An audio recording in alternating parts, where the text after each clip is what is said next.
Hi everybody, where ancient warriors and forgotten worlds come alive to guide you into restful slumber.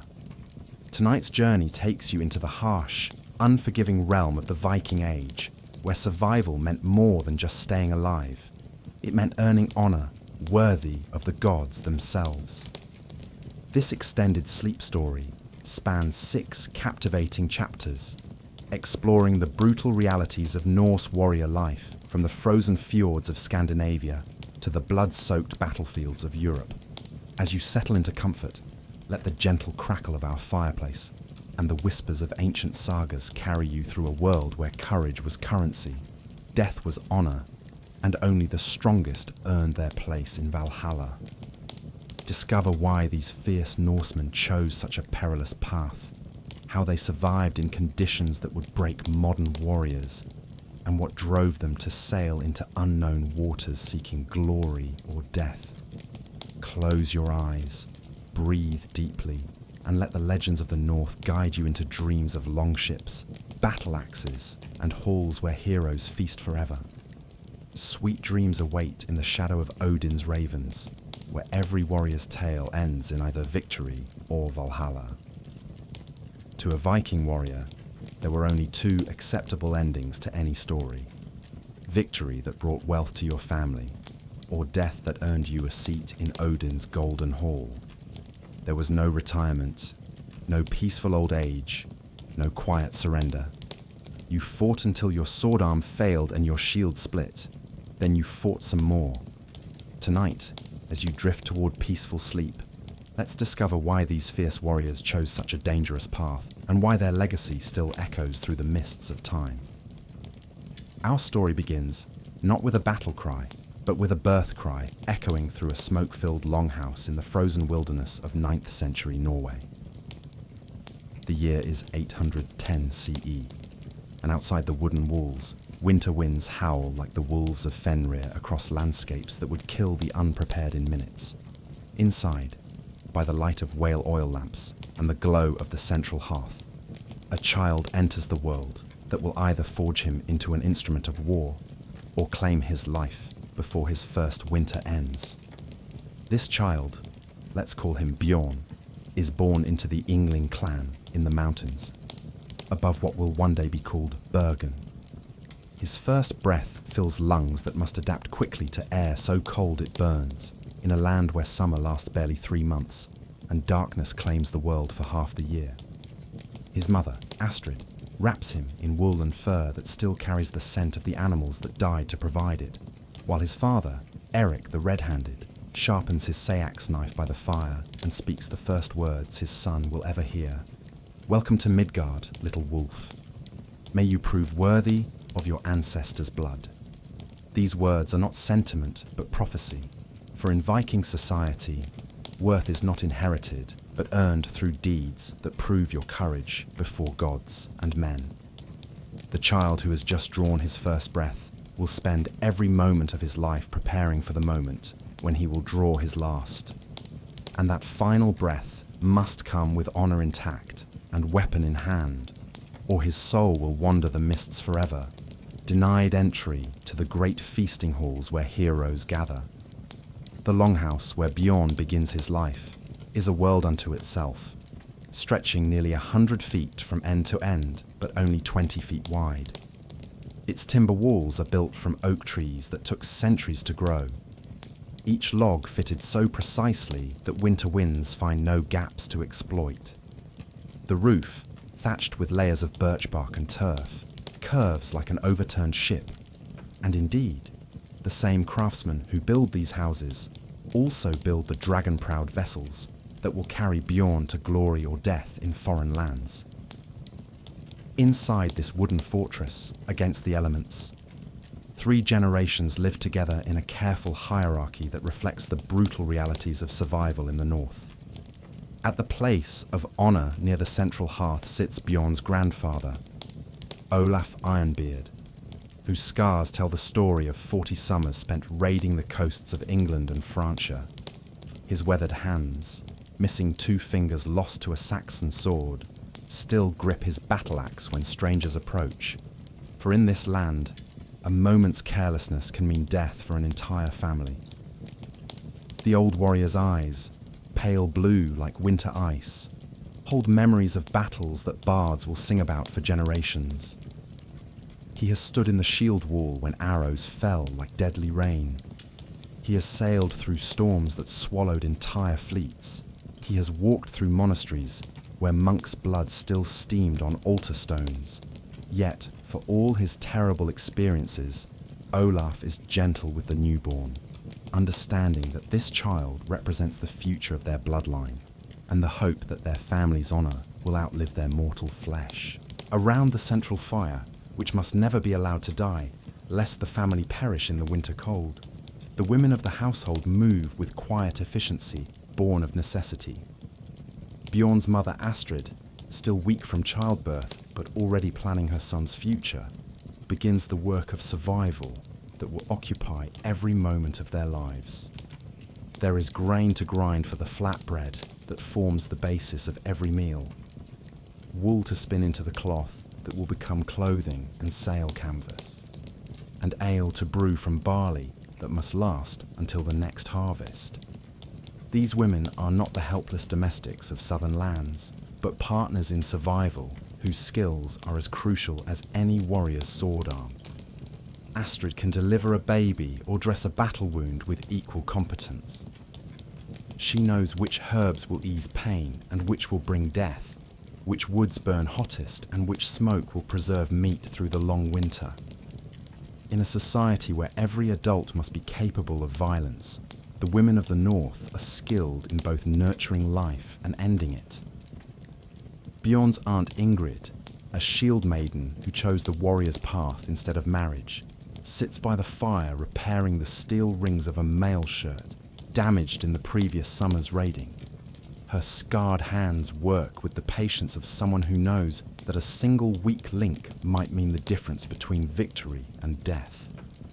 She speaks little, but when she does, even the men listen, for she has earned her place through deeds that would terrify most warriors. The scar that runs from her left temple to her jaw is a reminder of the Saxon who thought a woman would be easy prey. His bones now feed the fish in the North Sea. As the winter nights stretch endlessly beyond the wooden walls, the household gathers around the fire to share the stories that will shape young Bjorn's understanding of what it means to be a warrior. These are not gentle bedtime tales, but brutal accounts of heroes who chose death over dishonor, of gods who valued courage above all other virtues, of a cosmos where strength and cunning determine not just survival, but the very structure of reality itself. Grandfather Olaf's voice, rough from decades of shouting commands over the crash of waves and clash of weapons, fills the smoky air with tales of Odin All-Father, who sacrificed his own eye for wisdom and hung himself from the world tree for 9 days and nights to learn the secrets of the runes. The old warriors' stories teach that suffering is not something to be avoided, but embraced as the price of knowledge and strength. Pain is the teacher that wisdom pays attention to, he tells the infant, who cannot yet understand words, but absorbs their rhythm and meaning through repetition and ritual. The tales continue through the long winter nights, each one building the foundation of values that will guide Bjorn throughout his life. They tell of Thor Thunderer, whose hammer Mjolnir protects Midgard from the giants of chaos, teaching that violence in defense of home and family is not just acceptable, but sacred. They speak of Tyr the One-Handed, who sacrificed his sword arm to bind the wolf Fenrir, demonstrating that true courage means accepting personal loss for the greater good of the tribe and the world itself. But perhaps most importantly, they tell of Ragnarok, the twilight of the gods, when all things will end in a final battle between order and chaos. In this ultimate conflict, the gods themselves will die, but they will die fighting, and from their sacrifice, a new world will be born. This knowledge shapes every aspect of Viking thought. The understanding that all things end, but how they end determines their meaning and their legacy. These stories are not mere entertainment but education in the deepest sense, teaching the child the values that will keep him alive and honor the traditions that give life meaning. Courage, loyalty, generosity to friends and ruthlessness to enemies, the importance of reputation and the acceptance of fate. These concepts are woven into every tale until they become as natural as breathing. As spring finally arrives and the ice begins to break on the fjords, young Bjorn experiences his first taste of the world beyond the longhouse walls.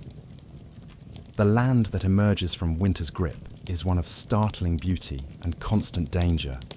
Towering mountains rise directly from deep blue waters, their peaks still white with snow that will not melt until high summer. Waterfalls cascade down cliff faces like silver threads, feeding rivers that run so cold they can kill a man in minutes. This is a landscape that breeds hard people, where the slightest mistake in judgment or preparation can mean death. The forests that cover the lower slopes are home to bears and wolves, while the waters harbour seals and whales, but also storms that can arise without warning. The very beauty of the land is deceptive, for it masks an environment where only the prepared and the fortunate survive. Bjorn's first lessons in survival begin before he can walk properly.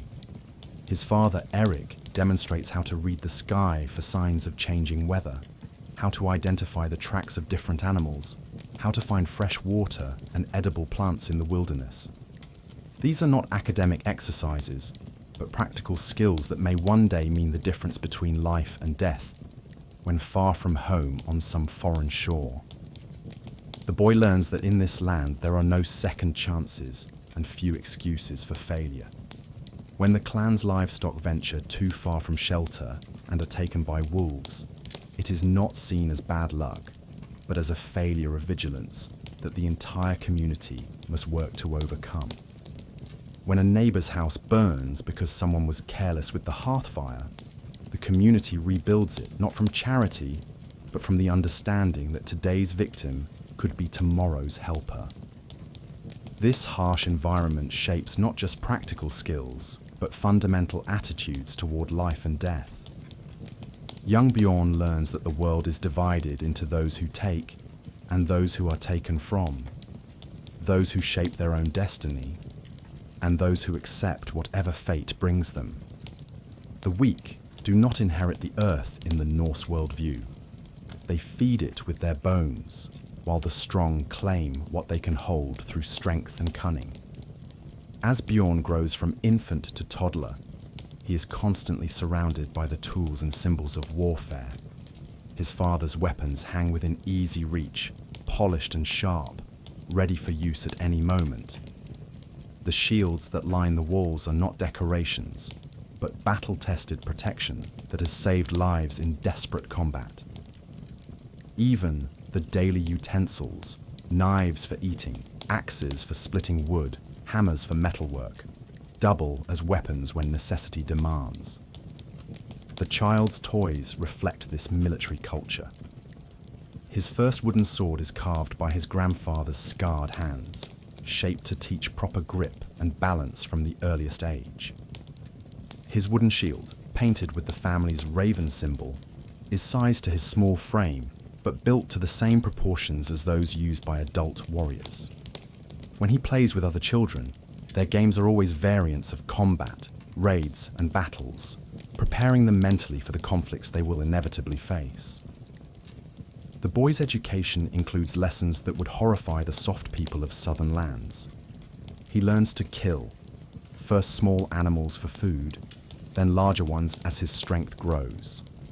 He discovers that death is not something to fear, but to face with dignity, whether dealing it or receiving it. His hands learn the feel of blood and the weight of life ending, for in the north, squeamishness is a luxury that can cost lives when survival demands violence. Language itself reflects the warrior culture that shapes every aspect of daily life. The Old Norse tongue has dozens of words for different types of weapons, various forms of courage, and the many ways a man can die in battle. But it has few words for concepts like mercy toward enemies, peaceful coexistence with strangers, or compromise in matters of honor. The vocabulary itself teaches that some ideas are central to existence, while others are foreign concepts, hardly worth naming. By his fifth winter, Bjorn understands the fundamental truth that will guide his entire life. In the world of the Vikings, worth is not measured by years lived, but by deeds accomplished. A man who dies at 20 after earning glory in battle is more honored than one who lives to 80 but contributes nothing to his clan's reputation.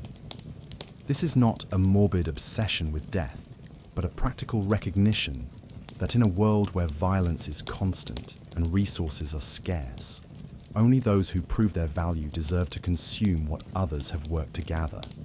The boy's training becomes more formal as he approaches the age when he will be expected to contribute to the household's survival.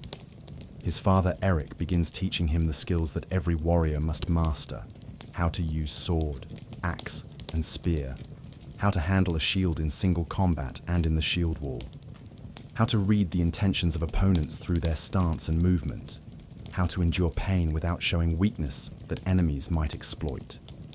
These lessons take place not in the comfort of the longhouse, but in the harsh conditions where the skills will actually be needed.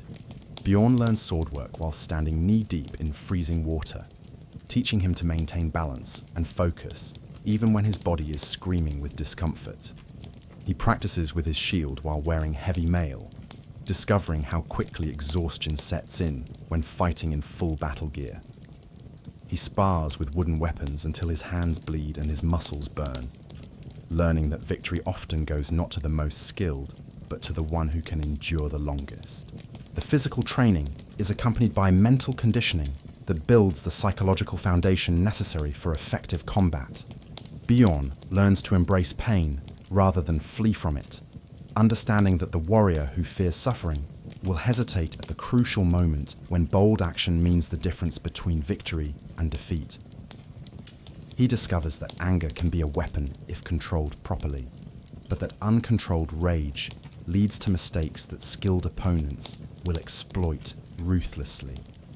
Perhaps most importantly, the boy learns the concept of wyrd, the Norse understanding of fate that combines acceptance of destiny with the warrior's duty to meet that destiny with courage and honor.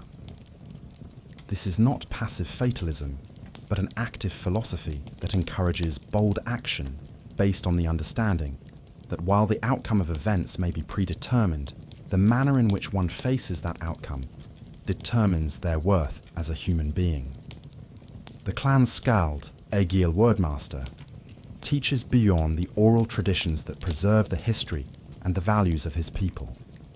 These are not simple stories, but complex works of art that combine entertainment with education, teaching through memorable examples how heroes should behave and what consequences follow from different choices.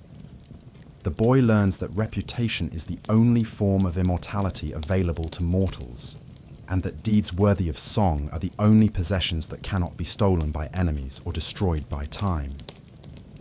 As Bjorn's 7th winter approaches, preparations begin for the ritual that will mark his transition from child to potential warrior. The clan gathers to witness his first real test of courage, a solo journey into the mountains to bring back proof that he has faced danger alone and emerged victorious. This is not a gentle coming-of-age ceremony, but a genuine trial that some children do not survive. For the Norse believe that those too weak to pass such tests would only burden the community if allowed to reach adulthood. The night before his departure, Bjorn sits by the fire listening to his grandfather's final words of advice. Olaf's voice carries the weight of decades spent surviving in a world that offers no mercy to the weak or unprepared. "Remember, boy," the old warrior says, his pale eyes reflecting the flames. "Courage is not the absence of fear, but the decision that something else is more important than fear. Tomorrow you will learn what matters more to you than your own safety. That knowledge will determine what kind of man you become." As the fire burns low and the household prepares for sleep, Young Björn lies on his bed of furs and wool, thinking about the test that awaits him at dawn. He knows that when the sun rises, he will either take the first step toward becoming a true Viking warrior, or he will join the countless others whose bones lie scattered in the mountains as testament to the harsh realities of Norse life. Outside the longhouse, the winter wind howls through the valley like the voices of ancient gods, carrying with it the scent of snow and the promise of challenges that will test every lesson he has learned. Tomorrow, Bjorn will discover whether 7 years of preparation have made him worthy of his ancestors' legacy, or whether he is destined to become another cautionary tale told around the fire to warn future generations about the price of weakness in the unforgiving North. As you drift deeper into sleep, imagine that child preparing for his first real test of courage, knowing that failure means not just personal disappointment, but the end of all hopes and dreams. In the world of the Vikings, there were no participation trophies, no second chances, no gentle encouragement for those who fell short. There was only the stark choice between proving your worth or accepting the consequences of inadequacy. The crackling fire in our own warm room seems gentle compared to the flames that lit Bjorn's world, flames that provided not just warmth and light, but the forge in which warriors were shaped from ordinary children, one test at a time. The mountain path winds upward through pine and birch, disappearing into mists that cling to the peaks like the breath of sleeping giants. Bjorn, now 13 and bearing the ritual scars that mark his passage from childhood to potential warrior status, follows his father Eric and uncle Magnus deeper into the wilderness, where their clan maintains a summer camp used for hunting and ironworking. Today's journey, however, is not about gathering food or forging tools. It is about forging the boy himself into something harder than steel. 6 years have passed since Bjorn's first trial in the mountains, and the scrawny 7-year-old who returned with a wolf's tail as proof of his courage has grown into a lean, scarred youth whose eyes hold the beginning of that 1,000-yard stare common to those who have seen violence and learned to live with its constant possibility. His arms, though still thin by adult standards, move with the fluid efficiency of countless hours spent in weapon practice. His hands, calloused from axe and sword work, rest naturally on the bone handle of the sax knife that never leaves his side. The summer of 863 has been one of preparation and anticipation throughout the Norse lands. Word has spread through the network of traders, raiders, and wandering skalds that great opportunities await across the whale road in the kingdoms of the English. Monasteries grown fat with gold and poorly defended by soft monks present targets that promise rich rewards for warriors bold enough to sail into unknown waters. More importantly, rival jarls are already gathering their crews, and any chieftain who fails to act quickly may find himself watching from shore as others claim glory and wealth that should have been his. Eric Redhand has spent the spring months building alliances and gathering resources for his first major raiding expedition. His longhouse has become a meeting place for experienced warriors seeking a new leader to follow, young men eager to prove themselves in battle, and craftsmen whose skills will be needed to prepare ships and weapons for the journey ahead. The conversations that echo through the smoke-filled hall speak of navigation techniques, target selection, and the complex negotiations necessary to organize a successful raid. But before any Viking can lead others into battle, he must prove that he has mastered the most fundamental skill of all, the ability to kill another human being when necessity demands it. This is not something that can be taught through practice with wooden weapons or learned from stories told around the fire. It is a threshold that each warrior must cross alone, and the crossing changes something essential in the soul that can never be unchanged. The opportunity to provide this education has presented itself in the form of a Saxon merchant named Cuthbert. who made the fatal mistake of travelling too far north in search of amber and furs. His small party was spotted by clan scouts 3 days ago, and their movements have been carefully observed as they made camp in a valley that offers no easy escape routes. The Saxons are armed but appear to be traders rather than warriors, making them perfect subjects for Bjorn's final lesson in the realities of the Viking world. As the hunting party crests a ridge overlooking the Saxon camp, Eric places a scarred hand on his son's shoulder and speaks words that will echo in Bjorn's memory for the rest of his life. Today you will learn the difference between imagining death and causing it. The sword feels different in your hand when you know the blood on it will be real. The enemy's eyes look different when you see the moment life leaves them. After today, you will never again be the boy who played at war with wooden weapons. You will be a man who knows the weight of steel and the price of victory. The Saxon camp below shows all the signs of travellers who have grown careless through successful completion of many similar journeys. Their fire burns bright enough to be seen from miles away. Their weapons lean against trees rather than remaining in easy reach, and their guards appear more interested in conversation than in watching the shadowed forest around them. These men have grown soft through years of peace, forgetting that beyond the borders of their organized kingdoms lie lands where different rules apply. Magnus, Eric's younger brother and a veteran of raids stretching from Ireland to the Baltic, points out the tactical situation with the calm professionalism of someone who has analyzed countless similar scenarios. 4 men, middle-aged, armed with sword and sayax but no mail or helmets. Merchants' weapons kept sharp enough to discourage bandits but never tested against real warriors. They have good horses, which means they expect to outrun trouble rather than fight it. The camp is positioned poorly, good water and shelter, but only one escape route, and that leads uphill through dense forest where mounted men cannot go quickly. The plan that emerges from this analysis is elegantly simple. Bjorn and 2 older warriors will approach the camp from the valley floor, appearing to be peaceful travelers seeking shelter for the night. Meanwhile, Eric and Magnus will position themselves along the escape route, ready to intercept any Saxons who flee when the attack begins. The goal is not just to kill the merchants and take their goods, but to ensure that Bjorn faces armed opponents who will fight for their lives, providing a realistic test of his combat skills and psychological readiness for the warrior's life.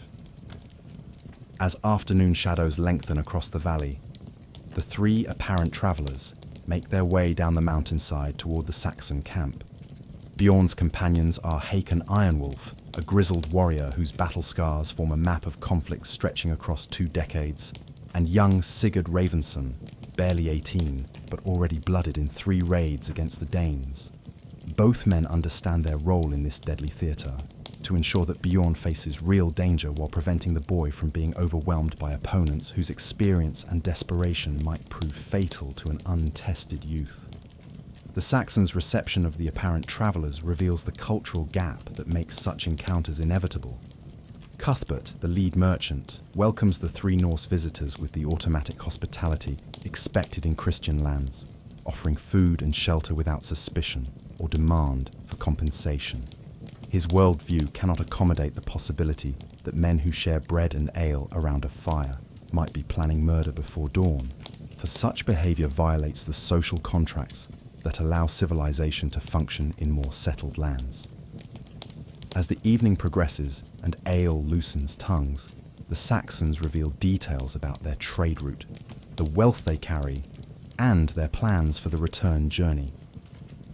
Each piece of information is mentally catalogued by the Vikings, who listen with the professional interest of predators studying prey. The merchants speak of monasteries where golden crosses rest unguarded on altars, of kings who melt down Roman coins to make jewelry for their wives, of a land where warfare has become so ritualized and constrained that common people go about their daily business without constantly watching for signs of approaching violence. Bjorn finds himself studying the Saxons' faces in the firelight, trying to reconcile their obvious humanity with the necessity of what must happen before dawn. Cuthbert has spoken of his wife and children waiting in Winchester, while his companion Aldrich has shown crude sketches of the homestead he hopes to buy with profits from this trading season. These are not faceless enemies, but individuals with hopes, fears, and families who will mourn their loss. Yet, this recognition of their humanity does not change the fundamental equation that governs life in the Norse world. These men have ventured into territory where strength determines ownership and where the weak exist primarily to enrich the strong. Their deaths will serve multiple purposes, providing wealth for Bjorn's clan, testing the boy's readiness for adult responsibilities, and sending a message to other would-be travelers that the northern routes are not safe for those who cannot defend what they carry. As the fire burns lower and the Saxons prepare for sleep, the three Vikings exchange glances that communicate volumes without words. Hakon's slight nod indicates that the merchants are sufficiently relaxed and off guard. Sigurd's hand rests casually on his knife handle, ready for instant action if the situation changes unexpectedly. Bjorn's throat feels dry despite the ale he has consumed, and his heartbeat seems loud enough to warn their intended victims. But his grip on his sayax remains steady, and his voice shows no tremor when he wishes the Saxons peaceful dreams. The attack comes with the grey half-light that precedes dawn, when men sleep most deeply and reaction times are slowest. The signal is Hakon pulling his sayax from its sheath, the whisper of steel on leather that means the time for pretense has ended. In the space of 3 heartbeats, the peaceful camp is transformed into a battlefield where survival depends on speed, skill, and the ruthless application of violence. Cuthbert dies without fully awakening, Hakon's blade finding the great artery in his neck before the merchant can process the transformation of guest into assassin. His death is almost silent, a soft gurgle, and the sound of blood soaking into earth that has absorbed the life essence of countless victims over the millennia. The quick kill serves multiple purposes, eliminating the most experienced of the Saxons, while demonstrating to Bjorn the efficiency that separates professional killers from mere brawlers. Aldrich awakens to steel at his throat, but proves quicker and more desperate than anticipated. His rolling escape from his sleeping furs carries him away from Sigurd's thrust, and his own sayax appears in his hand with the speed born of sudden terror. For a moment that stretches like hours, the 2 young men circle each other in the firelight, both understanding that only one will see the sun rise fully above the mountains. This leaves Bjorn facing the remaining 2 Saxons, both middle-aged traders who have grabbed weapons but show no sign of the combat training that marks professional warriors. They stand back to back near their extinguished fire, their eyes wide with the shock of men whose comfortable assumptions about the world have just been shattered. One clutches a long knife with hands that shake despite his efforts at control, while the other holds a short sword with the awkward grip of someone more familiar with cutting bread than cutting enemies. The moment stretches as Bjorn realizes that his years of training with wooden weapons and careful instruction have not fully prepared him for this reality. The men before him are not practice partners who will stop fighting when touched by a blade. They are desperate human beings who will use any advantage, fair or unfair, to survive the next few minutes. Their fear makes them dangerous in ways that skilled opponents might not be. For frightened men do unpredictable things and fight with the strength that comes from knowing death is the alternative to victory.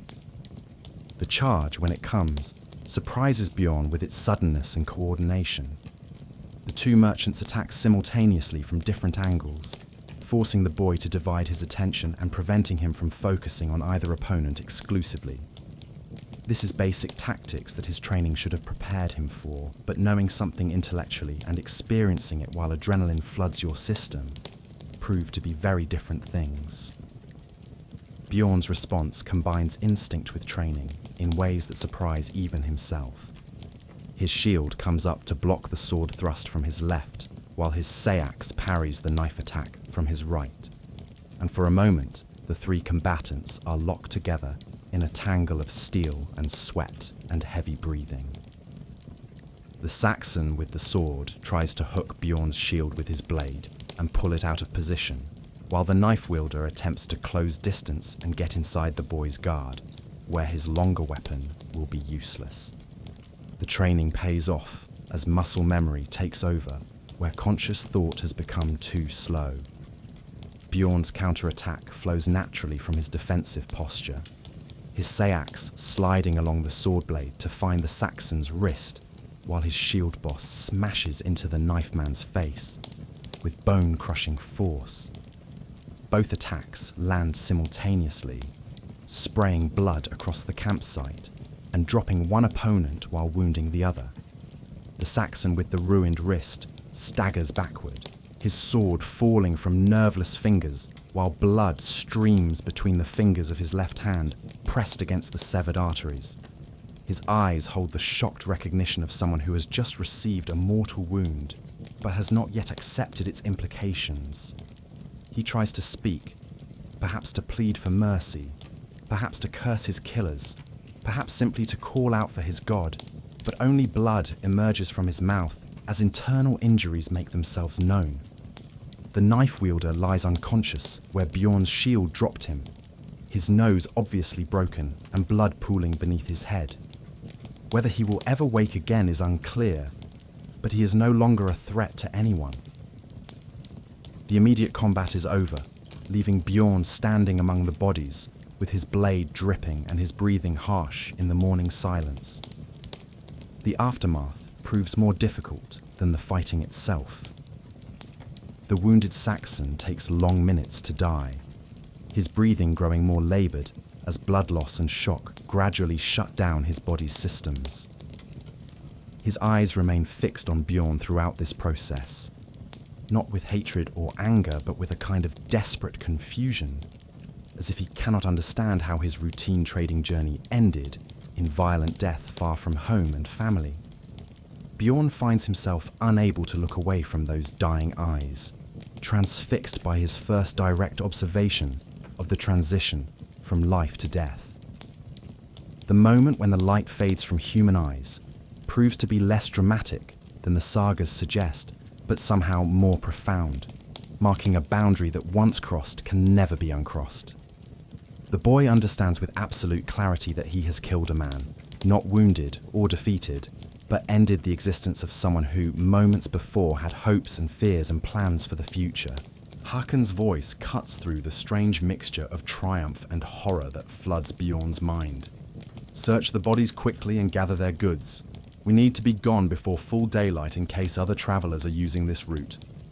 The practical necessities of successful raiding reassert themselves, reminding the boy that killing is only the first step in a process that requires efficiency and planning to be profitable.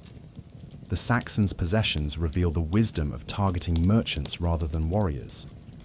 Cuthbert's purse contains more silver than Bjorn has ever seen in one place, coins from kingdoms throughout England, and some exotic pieces that must have come from lands even further south. Their packs hold amber beads, fur clothing, and worked metal objects that will find ready buyers among the Norse settlers who appreciate quality craftsmanship but lack the skills to produce such items themselves. More valuable than the immediate loot, however, is the information the dead men carried. Maps drawn on vellum show trade routes throughout northern England, with notes about which monasteries are wealthy and which lords keep strong guards around their treasures. Letters from business partners provide details about the political situation in various kingdoms, including which rulers are distracted by conflicts with neighbours and which are strengthening their defences against Viking raids. As the three Vikings load their newly acquired wealth onto the Saxons' horses, Bjorn experiences the strange mixture of emotions that will characterise much of his adult life. Pride in proving himself capable of violence when necessary combines with an odd sense of loss for the innocence that died with his first victims. The boy who awakened that morning has been replaced by someone harder and more dangerous, someone who now understands the weight of steel and the price of victory in very personal terms. The journey back to the clan's mountain camp passes in relative silence, each man absorbed in his own thoughts about the morning's work. Hakon and Sigurd have performed similar duties many times before, but they understand that for Bjorn, this represents a fundamental transformation that will affect every aspect of his future existence. The successful completion of his first kill means that he has crossed the threshold from protected child to dangerous adult, with all the privileges and responsibilities that such status entails. Eric and Magnus wait at the predetermined meeting place with the satisfied expressions of men whose planning has been vindicated by results. The horses and goods represent immediate wealth for the clan, while Bjorn's successful performance promises future strength as the boy develops into a warrior capable of leading his own expeditions. Both outcomes serve the clan's long-term interests in ways that go far beyond the immediate monetary value of the morning's takings. "Tell me what you learned," Eric says as they make camp for the midday meal, his question directed at his son, but his eyes watching for signs of how the experience has affected the boy's mental state. The transition from innocence to experience can be traumatic for some young warriors, leading to hesitation in future conflicts, or conversely, to a bloodthirsty recklessness that makes them dangerous to allies as well as enemies. Bjorn's answer comes slowly, as he struggles to put complex emotions and realizations into words that capture their full meaning. "I learned that killing is easier than I expected, but harder than the stories suggest. The blade goes in without much resistance if you know where to put it. But the man takes time to die, and his eyes stay with you. I understand now why warriors drink so much after battles. Some things need to be forgotten, at least partially, if you want to sleep at night." The honesty of this response brings approving nods from the older men, who recognize the maturity required to acknowledge both the practical and psychological aspects of violence. Warriors who pretend that killing affects them not at all usually prove unreliable in situations where clear thinking is essential, while those who are overwhelmed by guilt or revulsion often hesitate at crucial moments when victory depends on swift, decisive action. "The eyes do stay with you," Eric agrees, his own gaze distant with memories of faces that have haunted his dreams for decades. "But they become part of your strength rather than your weakness, if you let them. Each man you kill teaches you something about yourself and about the nature of combat. The lessons are worth learning, even when the learning hurts." The remainder of the journey passes with Eric and Magnus sharing stories of their own first kills, establishing a tradition of mentorship that will help Bjorn integrate his new experiences into a worldview that allows for both effective violence and psychological stability. These conversations serve multiple purposes: normalizing the boy's reactions, providing tactical lessons based on real experience, and beginning the process of cultural transmission that ensures each generation of warriors learns from the successes and failures of their predecessors. As they approach the clan's summer camp, smoke rising from the metalworking forges signals that preparations for the coming raid season are proceeding on schedule. The ring of hammer on anvil speaks of spear points being sharpened, mail links being repaired, and new weapons being forged from iron ore that must be shaped while it retains the heat that makes steel malleable. The sound creates a rhythm that speaks of purposeful activity, of a community preparing for the dangerous but necessary work of war. The camp itself sprawls across a natural clearing beside a stream that provides fresh water and power for the water-driven trip hammers used in heavy metalwork. Temporary shelters built from timber and hide house the craftsmen and their families during the working season, while more permanent stone structures contain the forges and workshops where the clan's most valuable possessions, their weapons and tools, are maintained and improved. Bjorn's return is marked not with celebration, but with the quiet approval of men who understand that he has passed an important milestone in his development as a warrior.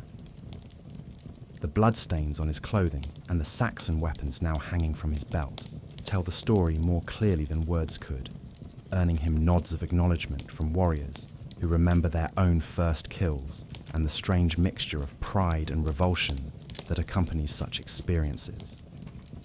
The boy's newfound status brings immediate practical benefits. He is invited to join the evening councils, where experienced warriors discuss tactics, targets, and the complex logistics of organizing successful raids. His opinions are listened to with the respect due to someone who has proven himself capable of violence when necessary, even though his inexperience means his contributions are more questions than answers. Most significantly, Bjorn is given responsibility for his own weapons and equipment, rather than using items borrowed from the clan's common stores. His father presents him with a sword, not a new blade, but one with history, carried by his grandfather in raids against the Franks and marked with notches that record successful combats. The weapon's weight in his hand feels different now that he understands what it means to use steel against human flesh, heavier somehow despite its unchanged physical mass. The sword comes with obligations as well as privileges. Bjorn must maintain its edge, clean its blood channels after each use, and oil its surface to prevent the rust that can ruin good steel in a matter of days. More importantly, he must prove worthy of carrying it through deeds that honor both the weapon and the men who wielded it before him. A sword without a warrior to give it purpose is merely expensive metal. A warrior without the courage to use his sword is merely an expensive burden. The weeks that follow bring intensive preparation as the clan makes ready for Eric's first major expedition as an independent jarl. Ships must be repaired and their crews assembled, supplies gathered for journeys that may last months, and alliances negotiated with other leaders whose participation will strengthen the force while sharing the risks.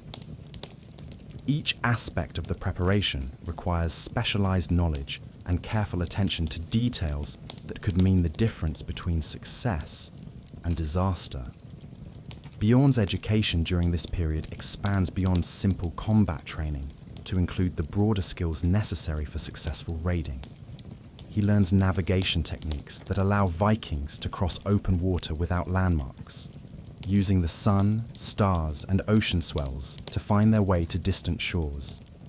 He studies the art of reading coastal features to identify likely harbors and escape routes, understanding that successful raiders must be prepared to leave quickly when local forces organize effective resistance. The boy also receives instruction in the complex social and legal codes that govern interactions between Viking bands and their targets. Not all contact with foreign peoples involves violence. Traders who respect local customs and pay appropriate tributes are often welcomed even in lands that have suffered from Viking raids. Understanding when to negotiate and when to fight can mean the difference between profitable trading relationships and costly battles against prepared opponents. Languages become important as well. Bjorn's natural facility with Old Norse expands to include basic competency in the Anglo-Saxon and Frankish tongues spoken by potential targets and trading partners. The ability to communicate directly with enemies and allies alike provides tactical advantages that can determine the outcome of complex negotiations. While misunderstandings caused by language barriers have led to unnecessary conflicts that might have been avoided through clear communication. The political situation across the Whale Road continues to evolve in ways that create opportunities for bold raiders, while increasing risks for the unprepared. The kingdoms of England remain fragmented, with local rulers more concerned about threats from neighbouring competitors than about sea-borne invasions that strike without warning and vanish before organised resistance can be mounted. However, some areas have begun developing more effective defensive measures, including coastal watchtowers and rapid response forces that can make poorly planned raids extremely costly. Intelligence gathering becomes crucial under these changing conditions. Eric's network of contacts includes traders who travel regularly between Norse and English territories, bringing back information about political developments, military preparations, and economic conditions that affect target selection. Former slaves who have escaped or been ransomed from captivity provide detailed knowledge about specific locations, including the layout of important buildings and the habits of potential victims.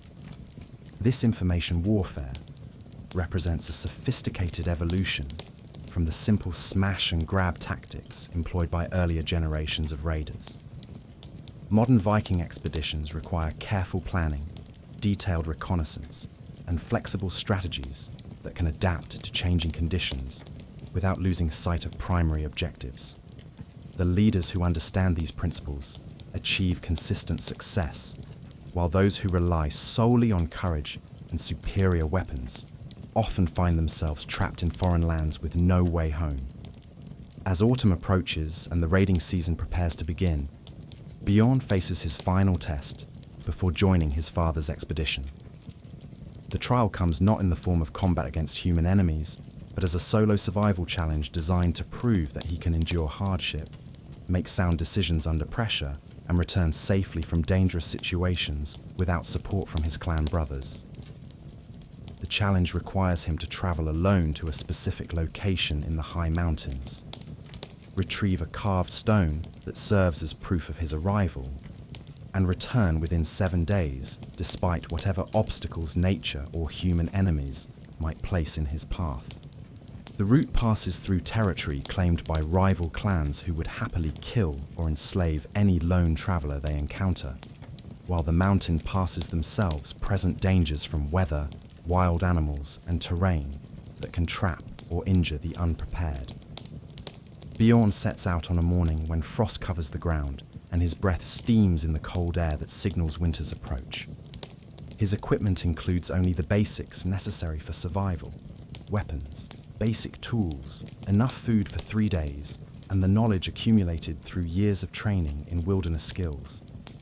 The challenge specifically forbids assistance from clan allies, meaning that any problems he encounters must be solved through his own resources and capabilities. The first day's travel passes without major incident as Bjorn follows familiar paths through forests and valleys that he has known since childhood. His pace is steady rather than hurried, conserving energy for the more difficult terrain ahead, while remaining alert for signs of danger that might require immediate response. The skills learned through hunting expeditions and survival training prove their value as he moves through the landscape with minimal noise while leaving few traces for potential trackers to follow. Night brings the first real test as temperatures drop below freezing and wolves begin calling from the darkness beyond his small fire. The boy understands that his flame provides both protection and vulnerability, keeping predators at bay while advertising his location to any human enemies who might be in the area. His decision to maintain a modest fire reflects a calculated assessment of relative risks, choosing the known danger of possible human contact over the more immediate threat of hypothermia or wolf attack. The second day leads into higher elevations where the paths become more treacherous and the weather more unpredictable. Snow begins falling before noon, reducing visibility and making travel more difficult while increasing the risk of injury from hidden obstacles. Bjorn's clothing, designed for such conditions, keeps him adequately warm as long as he maintains physical activity, but he understands that any serious injury that prevents movement could quickly become fatal in such an environment. The carved stone he seeks sits in a wind-scoured clearing near the summit of a peak that overlooks 3 separate valleys. Its location serves multiple purposes, proving that he reached the designated point, providing an excellent vantage point for observing potential threats or opportunities in the surrounding area, and offering a spiritual connection to the ancient powers that Norse belief associates with high places and natural boundaries. The stone itself bears runic inscriptions that tell the story of previous visitors who have accepted similar challenges over the years. Some names belong to warriors now dead in battle, others to men who have achieved prominence as jarls or skalds. and a few to individuals who completed this trial but never returned from their first raiding expedition. Reading these inscriptions provides both inspiration and sobering reminder that survival to this point guarantees nothing about future success or longevity. Bjorn adds his own mark to the stone using his sax to carve the runes that spell his name alongside the date and a brief phrase acknowledging the god's protection during his journey. The ritual serves both practical and spiritual purposes, providing undeniable proof of his arrival, while honouring the tradition that links him to the generations of warriors who have followed this same path toward adulthood and responsibility. The return journey proves more challenging than the approach as deteriorating weather combines with fatigue to create increasingly dangerous conditions. The snow continues falling, accumulating to depths that make travel exhausting while hiding crevices and loose rocks that could cause serious injury. Bjorn's navigation skills are tested as familiar landmarks disappear beneath the white blanket, forcing him to rely on dead reckoning and careful observation of terrain features that remain visible. On the fourth day, the boy encounters the human threat that he has been anticipating throughout the journey. A hunting party from the rival Eriksson clan spots his tracks and begins following his trail with obvious hostile intent. Their territory extends into the area he must cross to reach home, and their well-known hostility toward his family makes capture or death likely outcomes if they succeed in cornering him before he can reach friendly territory. The pursuit that follows tests every skill that Bjorn has learned during his years of training. His knowledge of the terrain allows him to choose routes that favour a single traveller over a larger group, while his understanding of tracking techniques helps him obscure his trail and mislead his pursuers about his intended destination. The chase becomes a deadly game of wit and endurance played across miles of dangerous mountain country, where a single mistake could prove fatal. Bjorn's escape comes through a combination of clever route selection and pure luck. When an early winter storm forces his pursuers to seek shelter while he pushes forward through conditions that would normally be considered impossible for safe travel. His willingness to accept extreme risk in order to maintain his lead proves decisive when the Eriksson hunters lose his trail in the blowing snow and abandon their pursuit, rather than risk becoming lost themselves in the worsening weather. The final day of the challenge brings Bjorn within sight of his clan's territory as the storm clears and reveals landscape transformed by the season's first serious snowfall. His return is marked not by celebration, but by quiet satisfaction from family members who understand that he has proven himself capable of independent action under difficult circumstances. The successful completion of his trial means that he has earned the right to participate in adult activities and share in both the risks and rewards of the warrior's life. Eric's approval comes in the form of invitation to the final planning council, where the details of the upcoming raid will be decided. Bjorn's participation in these discussions marks his formal acceptance as a full member of the warband, with all the privileges and obligations that such status entails. His opinions will be heard and considered. His share of any loot will be equal to that of other warriors, and his courage will be tested in battles where hesitation or failure could doom not just himself, but his companions as well. As winter deepens and the clan prepares for the campaign that will begin with spring's arrival, Bjorn spends his evenings listening to the stories and songs that preserve the history and values of his people. The tales of heroic deeds and glorious deaths take on new meaning, now that he understands the realities of violence and the weight of responsibility that comes with carrying weapons in service to the clan's interests. The boy who once played with wooden swords while dreaming of adventure has been replaced by a young man who knows the feel of real blood on steel and understands that courage means choosing to act despite fear rather than feeling no fear at all. His transformation reflects the harsh necessities of life in the north, where survival depends on the ability to inflict violence when necessary, while maintaining the social bonds that make such violence purposeful, rather than merely destructive. As you drift deeper into sleep, imagine that young warrior sitting by the fire, listening to tales of battles yet to come, while understanding that his own story is just beginning. The lessons learned through trial and hardship have prepared him for the challenges ahead. But the greatest tests of his courage and skill still await across the Whale Road, where glory and death dance together in the spray of foreign shores. The crackling flames that warm our comfortable rest echo the fires that lit Bjorn's world.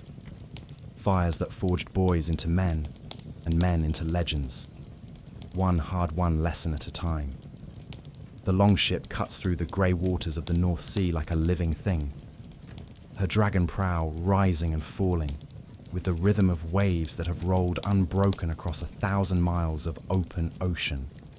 30 pairs of oars bite deep into the foam, their synchronized stroke creating a drumbeat that speaks of power, purpose, and the unified will of men who have chosen to risk everything for the chance of glory and gold.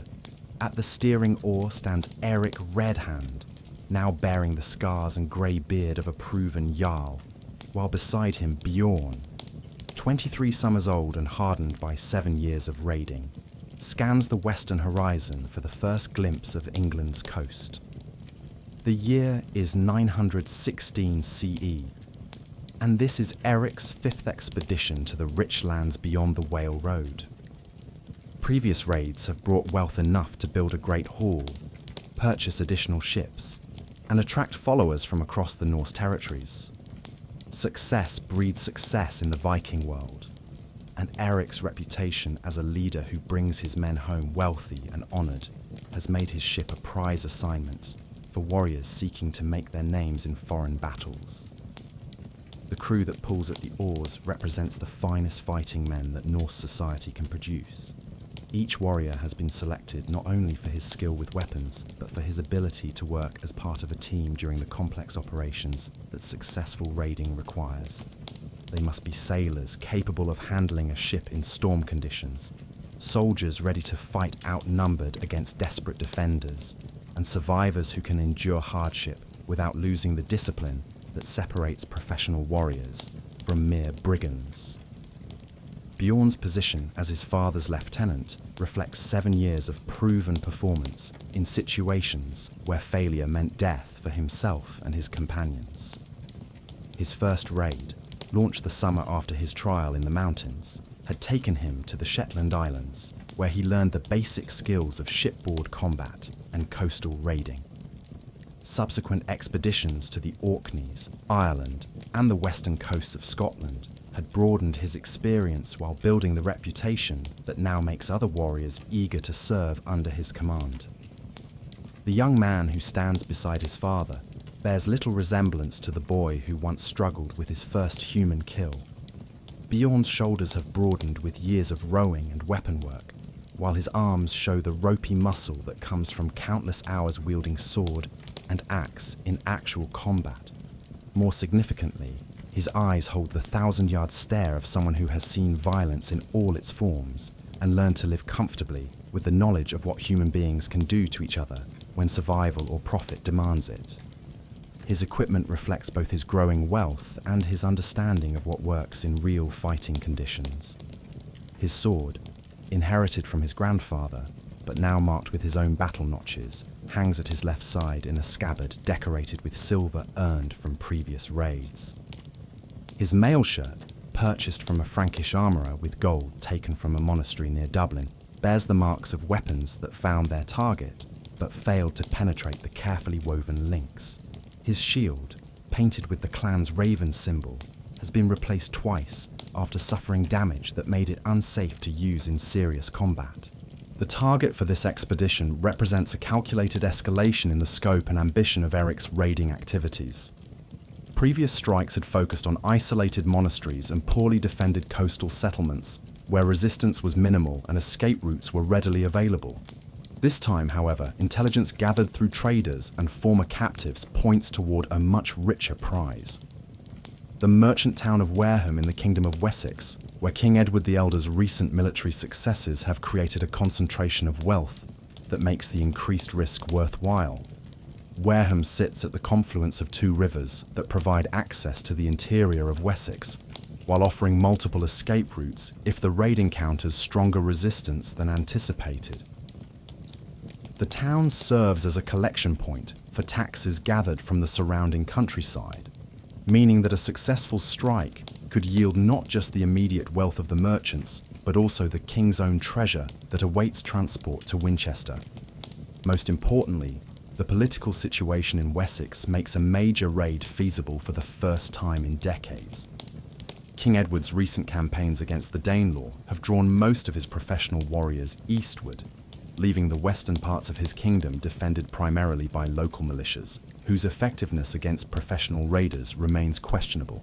Intelligence reports suggest that Wareham's garrison consists of fewer than 50 trained soldiers, supplemented by townsmen whose primary experience involves fighting fires and settling disputes, rather than repelling seaborne invasions. The approach to England's coast requires navigation skills that represent the accumulated knowledge of generations of Norse explorers. Eric guides his ship by reading the colour and temperature of the water, the behaviour of seabirds, and the subtle changes in wave patterns that indicate proximity to land even when no coastline is visible. These techniques, passed down from father to son since the first Vikings ventured beyond sight of familiar shores, make possible the long-range expeditions that have carried Norse influence throughout the known world. Bjorn's education in seamanship has progressed to the point where he can take over the steering oar during his father's rest periods, maintaining course and speed through careful attention to wind direction, current flow, and the ship's response to changing sea conditions. The skills required for effective navigation are as complex and demanding as those needed for combat, requiring years of practice to master and constant attention to detail to apply successfully under stress. The ship herself represents the pinnacle of Norse shipbuilding technology, designed specifically for the combination of speed, seaworthiness, and tactical flexibility that raiding operations demand. Her shallow draft allows her to penetrate far up rivers that would be impassable to deeper vessels, while her narrow beam and flexible construction enable her to ride over waves that would swamp broader, more rigid designs. Most importantly, her clinker-built hull can be beached on any reasonably flat shore, eliminating the need for harbours or docking facilities that might be defended or unavailable. The Dragon's Wake, for that is the ship's name, painted in runes along her prow, carries not just warriors, but the specialised equipment necessary for successful raiding operations. Grappling hooks and boarding planks enable her crew to capture other vessels or assault defended positions from the water. Portable forges and metalworking tools allow for weapon repair and maintenance during extended expeditions.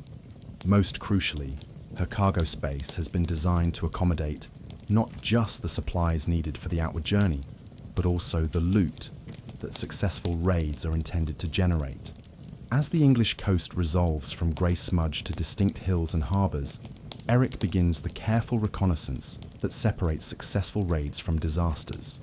The ship approaches shore under cover of darkness, using techniques developed through decades of experience to avoid detection by coastal watchers, while gathering intelligence about local defences and escape routes.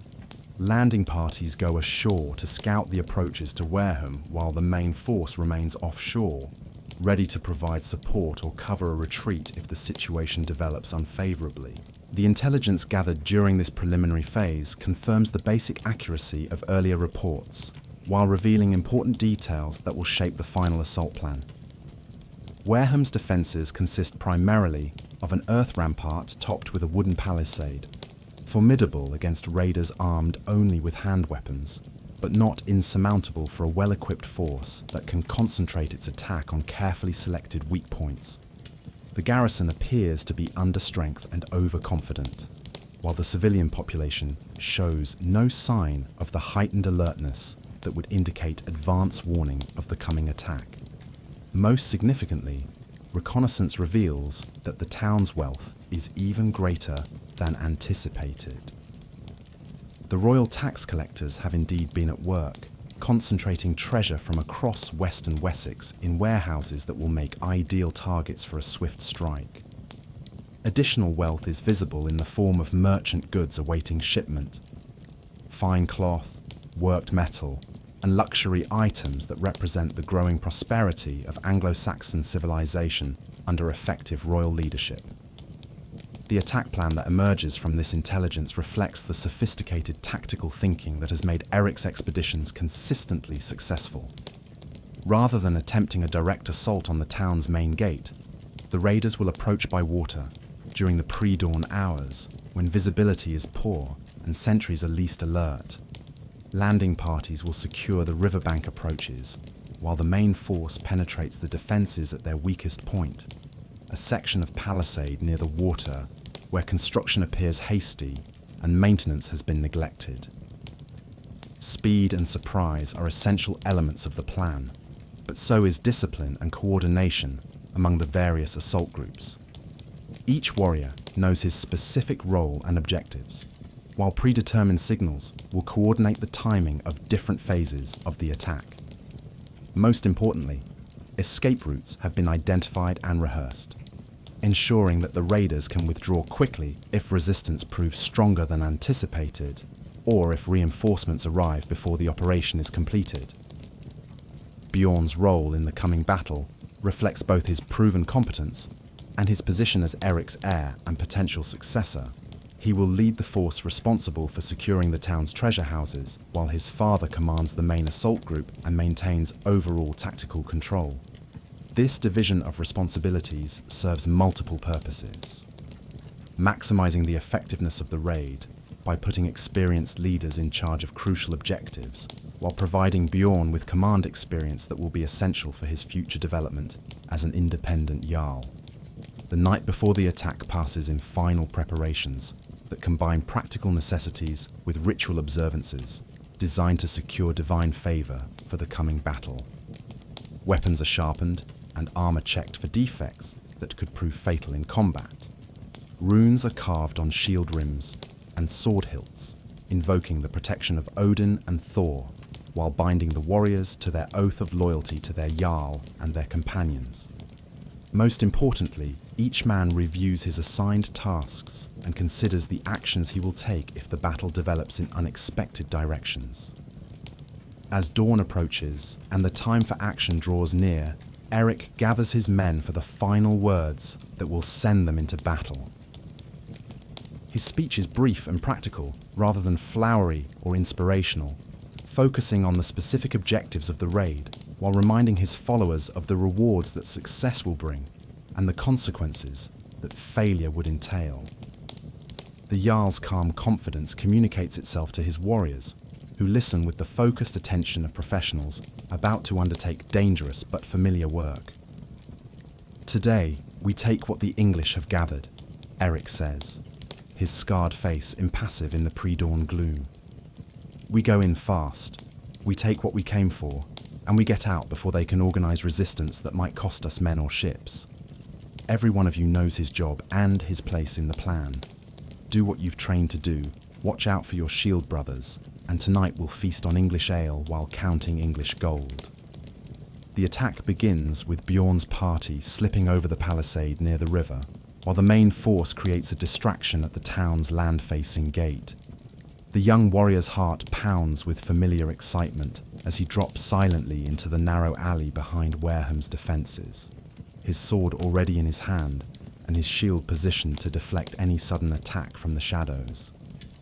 Around him, a dozen hand-picked men spread out to secure the immediate area, while he orients himself and identifies the route to their primary objective.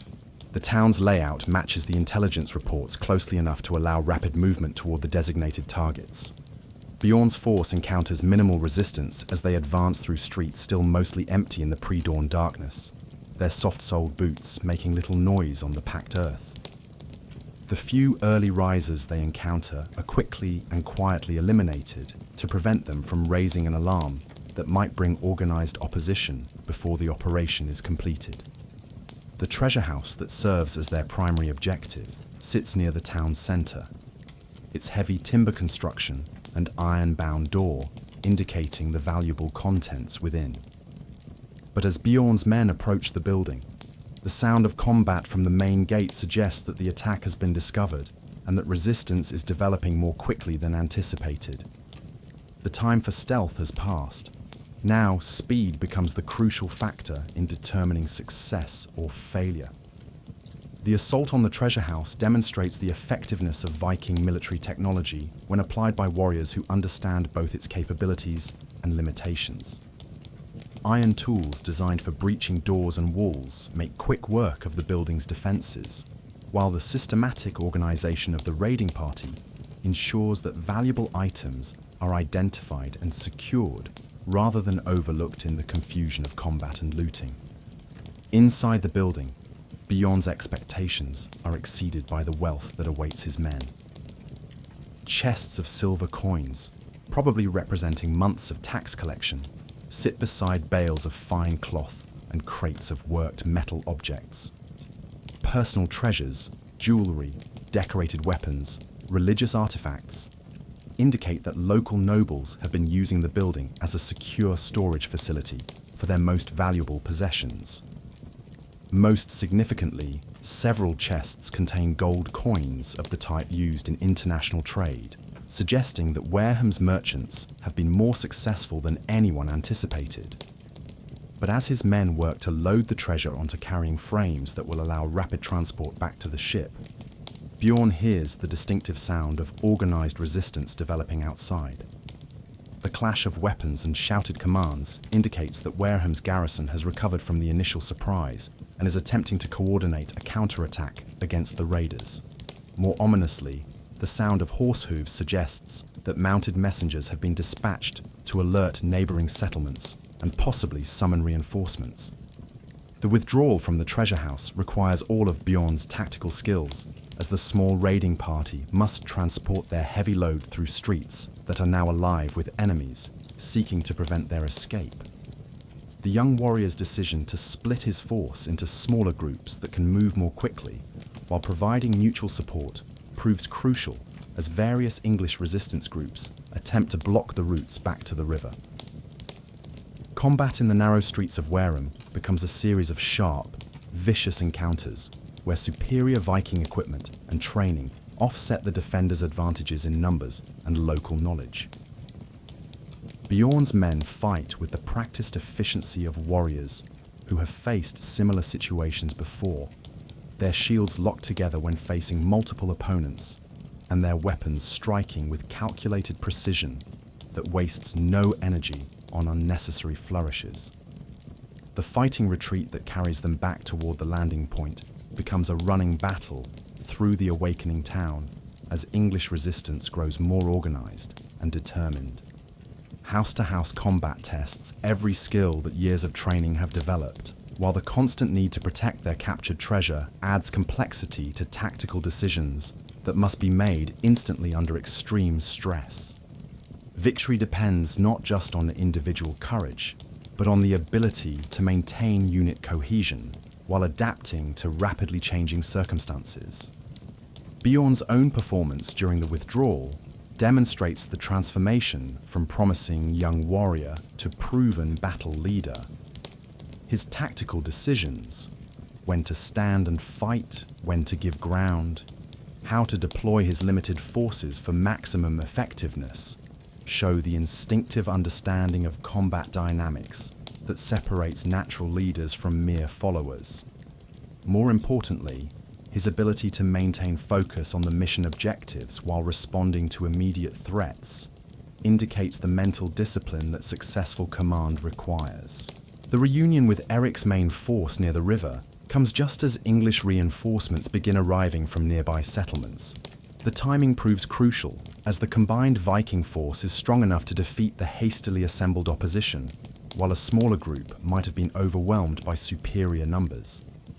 The successful coordination of separate assault groups under combat conditions demonstrates the effectiveness of careful planning combined with flexible execution. The loading of treasure and wounded onto the dragon's wake proceeds with practiced efficiency as the crew prepares for immediate departure. Every moment of delay increases the risk that stronger English forces will arrive before the ship can clear the river mouth and reach the safety of open water. The careful balance between thoroughness in loading valuable cargo and speed in departing requires judgment calls that could determine the difference between success and disaster. As the longship pulls away from the English shore, her holds heavy with loot and her crew intact, despite several wounded, Bjorn experiences the unique satisfaction that comes from successful completion of a complex and dangerous operation. The gold and silver now secured in the ship's treasure chests represents not just immediate wealth, but proof of his growing competence as a war leader. More importantly, the respect visible in his companion's eyes indicates that he has earned the right to be considered for independent command when the next expedition is organized. The return voyage across the North Sea passes without major incident, though constant vigilance remains necessary as the ship's valuable cargo makes her an attractive target for other raiders who might attempt interception. The familiar rhythm of rowing and sailing provides time for reflection on the lessons learned during the Wareham operation, while the stories and songs that emerge from the experience begin the process of transforming recent events into the legends that will inspire future generations of warriors. Eric's satisfaction with his son's performance becomes clear during the post-raid distribution of treasure, when Bjorn receives not just his agreed-upon share, but additional recognition in the form of gold arm rings that mark him as a proven leader, worthy of increased responsibility. The ceremony that awards these honors takes place before the assembled crew, publicly acknowledging his achievements, while establishing his status for future expeditions. As autumn deepens and the raiding season draws to a close, preparations begin for the winter activities that will maintain clan strength and prepare for the following year's campaigns. Ships must be hauled ashore and maintained, weapons repaired and replaced, and new alliances negotiated with other jarls whose cooperation might prove valuable in future operations. Each aspect of these preparations reflects lessons learned through generations of experience in the demanding profession of Viking warfare. Bjorn's winter will be spent not in rest, but in the careful work of building his own following among the younger warriors who see him as a proven leader worth following into battle. His reputation from the Wareham raid has already attracted inquiries from men seeking positions in his future crew, while his growing wealth provides the resources necessary to purchase ships and equipment for independent operations.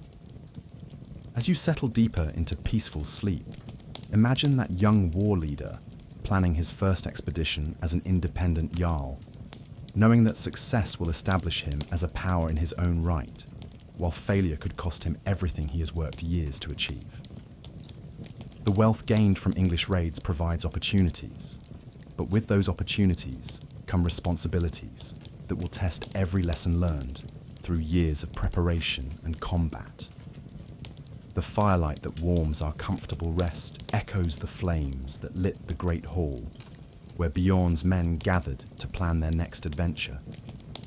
The embers of ambition glowing bright in the cold, northern darkness. Jarl Bjorn Eriksson stands at the prow of his flagship, the Storm Raven, watching the Irish coast emerge from morning mist like the edge of another world. 27 winters have passed since his birth in the mountain longhouse, and 15 of those have been spent learning the warrior's trade on raids that have taken him from the Shetlands to the Mediterranean. Now, in the late summer of 943 CE, he commands his own fleet of 5 ships carrying 150 of the finest warriors in the north, bound for the rich monasteries and trading towns of Ireland, where Norman weakness has created opportunities that bold men can exploit.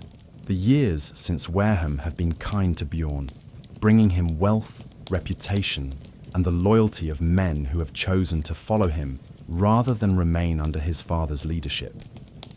Eric Redhand, now past his 60th winter and feeling the weight of old wounds, has gradually transferred responsibility for the clan's military activities to his son while maintaining his role as advisor and keeper of the family's political alliances. This division of duties has worked well for both men, allowing the older warrior to enjoy the fruits of his success while ensuring that his legacy will continue under capable leadership. Bjorn's appearance reflects both his prosperity and his understanding of what inspires confidence in the men who must follow him into battle. His mail shirt, crafted by the finest armourers in Dublin and decorated with silver wire inlay, gleams in the morning light while announcing his status to any who might doubt his right to command. His helmet, topped with bronze wings that catch the wind, makes him visible to his warriors during the confusion of combat, while serving as a rallying point when courage begins to falter. Most impressively, his sword, no longer his grandfather's blade, but a magnificent weapon forged specifically for his use by a master smith in York, bears runes that promise victory to the brave and death to the cowardly. The fleet under his command represents the culmination of years spent building alliances and recruiting the best fighting men available. The Storm Raven herself is a masterpiece of Norse shipbuilding, longer and more heavily built than the vessels used for coastal raiding, but still fast enough to outrun pursuit when circumstances require rapid withdrawal. Her crew of 30 oarsmen includes veterans of campaigns stretching from the Baltic to the Mediterranean, while her complement of Marines represents the elite of Viking warrior society. The 4 supporting vessels, Sea Wolf, Odin's Fury, Blood Eagle, and Raven's Wing, carry carefully selected crews whose loyalty has been tested through years of shared danger and mutual profit. Each ship operates as an independent unit, capable of pursuing its own objectives, while remaining coordinated with the overall fleet strategy. This flexibility allows Bjorn to divide his forces when tactical situations require it, while concentrating overwhelming strength against high-value targets that justify the risk of major engagement. Ireland in 943 presents a complex political landscape that offers both opportunities and dangers for Viking raiders. The island remains divided among numerous petty kingdoms, whose rulers spend more energy fighting each other than cooperating against external threats. The High King Brian Boru's efforts to unify Irish resistance have achieved limited success, while the Norse settlements in Dublin, Cork, and Waterford provide potential allies as well as competitors for the most profitable targets. The specific objective of Bjorn's current expedition reflects careful intelligence gathering and strategic analysis. The monastery of Glendalough, located in the mountains southwest of Dublin, serves as a repository for treasure donated by Irish kings seeking divine favour for their military campaigns. Recent reports suggest that the current abbot has been particularly successful in attracting such donations, while the monastery's remote location has made its defenders complacent about the possibility of seaborne attack. More importantly, political developments in the surrounding region have created tactical opportunities that may not persist indefinitely. The Kingdom of Leinster is currently embroiled in a succession dispute that has drawn most of its military strength away from the coastal regions, while the Norse rulers of Dublin are distracted by their own conflicts with the native Irish kingdoms. These circumstances create a window of opportunity for raiders bold enough to strike quickly before the situation stabilizes. The approach to Ireland requires navigation through waters that are both familiar and dangerous to Viking navigators. The Irish Sea can change from calm to deadly in a matter of hours, while the rocky coastline offers excellent harbours for those who know where to find them, and certain destruction for those who do not. Bjorn's knowledge of these waters comes from previous expeditions and careful study of the sailing directions passed down through generations of Norse explorers. The fleet's arrival off the Irish coast coincides with the dark of the moon, providing maximum concealment for the reconnaissance activities that must precede any major assault. Landing parties go ashore under cover of darkness to gather intelligence about local defences and confirm the accuracy of earlier reports about the monastery's wealth and vulnerability.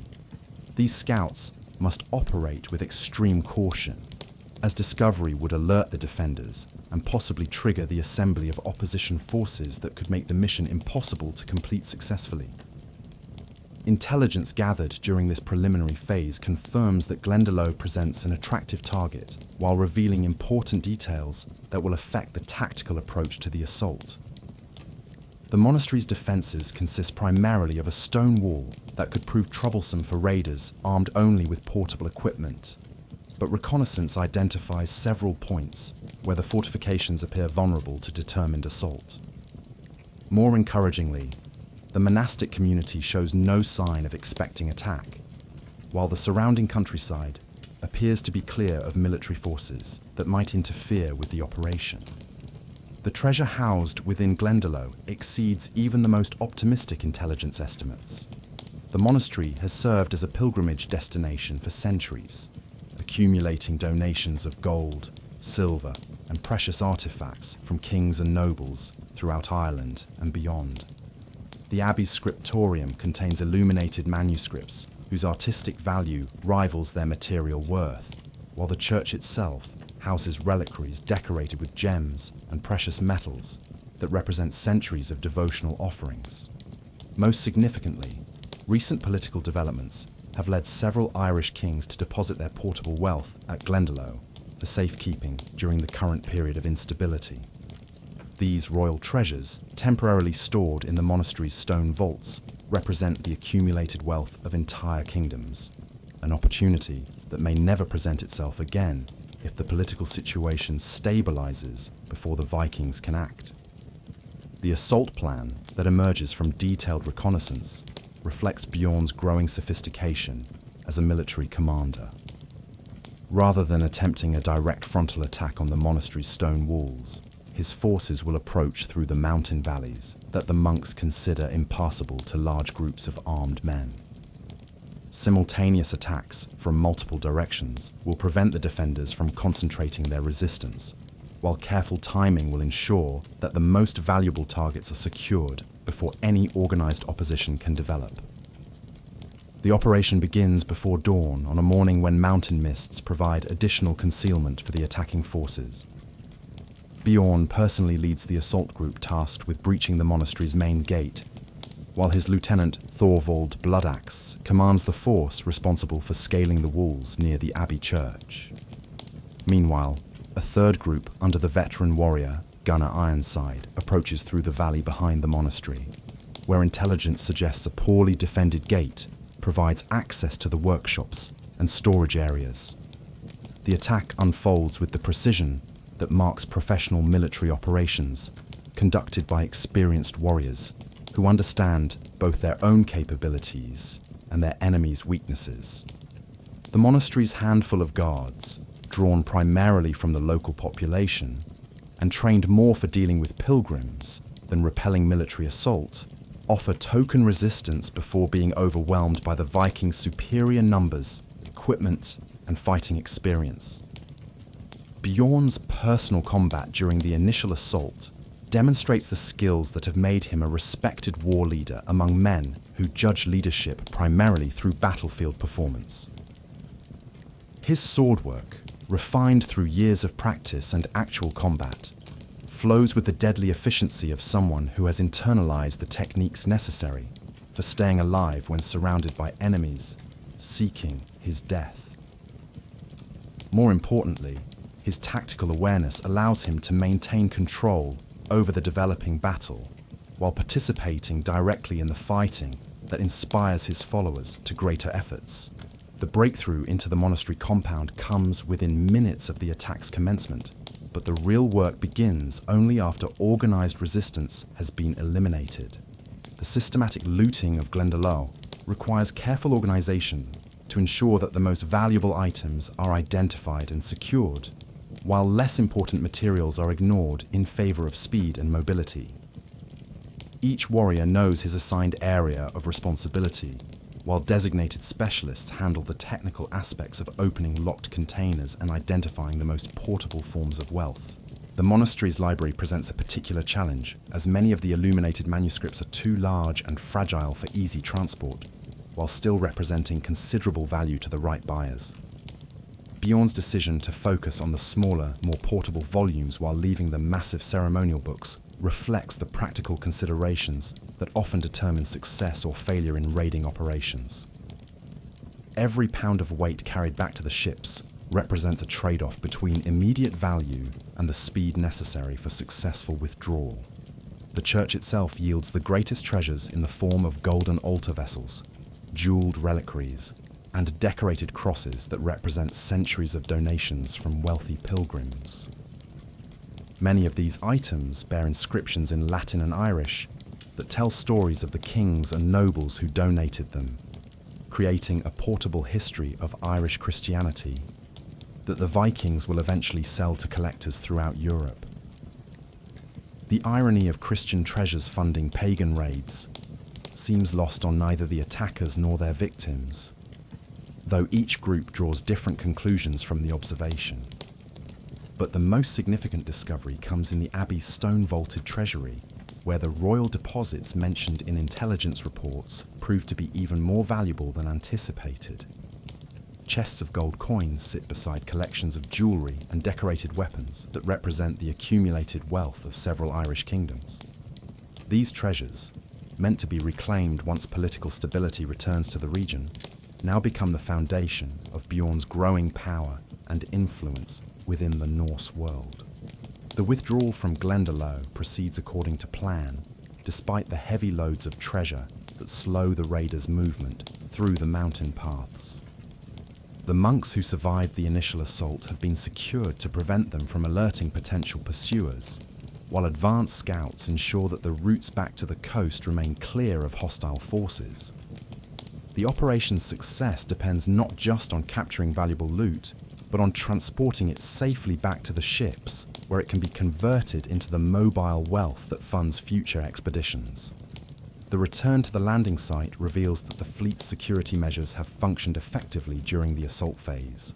The ships remain undiscovered and ready for immediate departure, while their crews have maintained the alert posture necessary to detect and repel any attempts at interference by local Irish forces. The rapid loading of treasure and personnel demonstrates the efficiency that comes from careful planning combined with experienced execution under pressure. As the Storm Raven leads her consorts away from the Irish coast, her holds heavy with the wealth of Glendalough, and her crew intact despite several minor injuries, Bjorn experiences the satisfaction that comes from successful completion of a complex operation. The gold and silver now secured below decks represents not just immediate profit, but the resources necessary to expand his operations and attract additional followers for future expeditions. The return voyage provides opportunity for reflection on the lessons learned during the Glendalough raid, while planning for the distribution of treasure that will determine his crew's loyalty and enthusiasm for future campaigns. The traditional formula, 1/3 for the Jarl, 1/3 divided among the crew according to their rank and contribution, 1/3 reserved for ship maintenance and future operations, ensures that success benefits everyone while providing resources for continued expansion. But more than material success, the raid has established Bjorn's reputation as a leader capable of planning and executing operations that exceed the scope of typical Viking expeditions. The systematic assault on a heavily fortified target deep in enemy territory demonstrates tactical sophistication that will attract attention from other Jarls seeking to form alliances or recruit experienced commanders for their own projects.